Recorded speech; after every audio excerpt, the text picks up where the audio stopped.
Brooklyn Nets are out of the NBA playoffs. Kevin Durant, James Harden, and Kyrie Irving are no longer playing. After all these unfortunate events, here is the sad truth of the Brooklyn Nets. I would like to start off this video by saying that Giannis Antetokounmpo averaged 32 points, 13 rebounds, and 4 assists in this playoff series. Those numbers are so insane that I don't think any player in NBA history has performed this insane in a playoff series. And especially him not even being in the MVP finalists this year, NBA fans didn't really have huge expectations for Giannis. And he absolutely proved all the doubters wrong, and I'm going to be honest, I was not thinking very highly of him before this playoff series. Because in prior seasons, it's safe to say that Giannis didn't play amazing in the playoffs, and he completely shed that label, and Giannis really stepped up. Chris Middleton also really played amazing, and the Bucks as a whole played amazing. But now, it's time for the Brooklyn Nets. I have a lot of things to say about them. Kevin Durant played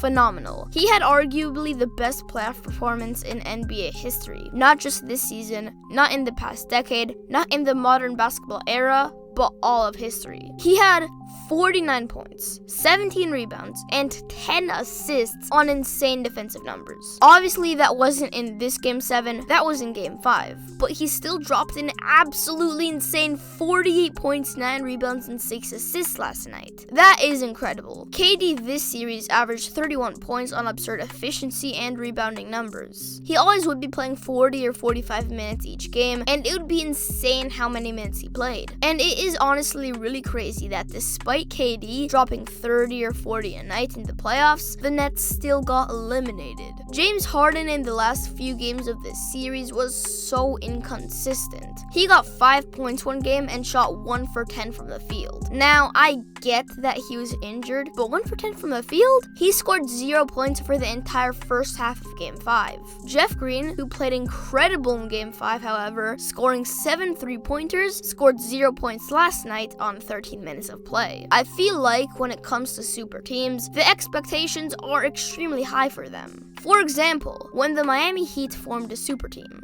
their expectations were through the roof because when 3 superstars come together, that is expected. And even if an attempted super team falls a bit short of expectations, then they will be considered a failed super team. And the Nets in the regular season didn't fall too short to anyone's standards. They were the 2nd seed in the Eastern Conference, and they were a top 5 team in the league. But they just got eliminated in the semifinals. This is the definition of a failed super team.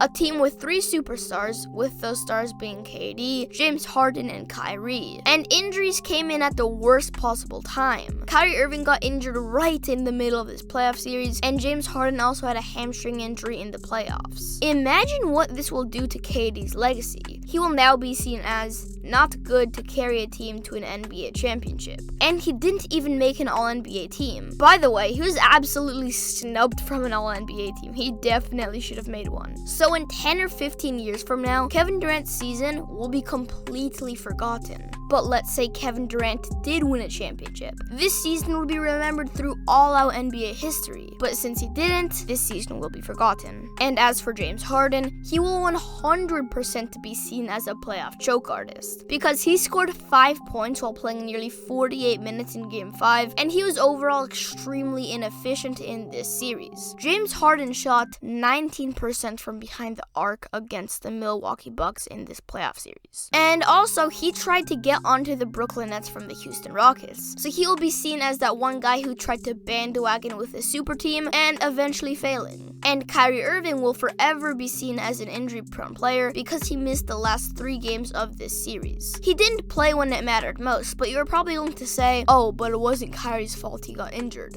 And how long are we going to stop using that excuse? Because if he is constantly getting injured and constantly opting out of NBA games, then why not blame him when it happens so much? He has been doing this for his whole career. In Kyrie Irving's season where he played the most games, he played 75. And that is about the average number of games an NBA player should be playing. But Kyrie wasn't playing great for that year. He wasn't getting many rebounds or assists, and his mid-range game was not good at all that year. With the Brooklyn Nets' big 3 players' legacies being impacted in a negative way, this will not be good. According to James Harden, this is why he played terribly in that series. Well, I mean, It's basically a grade 2 hamstring strain. So first possession of game 1 up until game 5, that was the first time that I did any basketball competition against anybody. So I was just literally going out there on a limb, and obviously we got days in between games, so I didn't really have an opportunity to kind of like test it other than the games. And Kevin Durant said in an interview that the Nets need to forget about what happened this year and get ready for the next season. But here's the problem with that. James Harden is clearly going to slow down. Kyrie Irving can't carry the Nets, and KD is getting so much older. So if the Brooklyn Nets were to win a championship, they were going to win it this year. But they can't because they just got eliminated. I doubt they're going to win a title next year, or the year after that, and the year after that. My point is, the Nets are pretty much screwed. And a little fact for the end of the video, Giannis at the end of this game in a post-game interview said that Kevin Durant was the best player in the NBA. Guys, I have a sad announcement. Recently, I lost 30 subscribers.